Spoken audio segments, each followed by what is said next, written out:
Hello! Maybe many people know the story of Alibaba and the 40 robbers, but not everyone knows that Alibaba is the first hacker ever. He hacked the password of 40 robbers and took the treasure.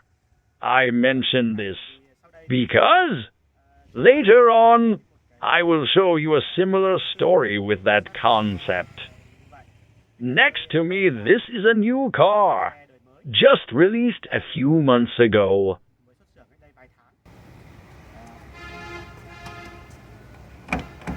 And surely its doors are closed. And here I have 2 kfob of it. Each car have 2 kfob when it comes out of the factory. 1 master key and 1 spare key, and they are all here. Here I have another device. This is a mysterious device, and it has a pretty interesting feature, which is that it can open this car without those 2 kfob. Here, I'll press this button, and the car will open the door.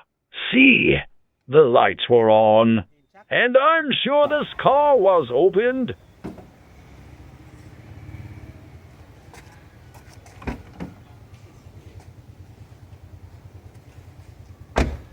Ta-ta!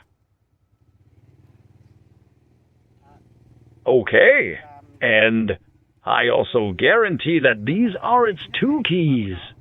Here I press close, open, close, open. These are its 2 keys.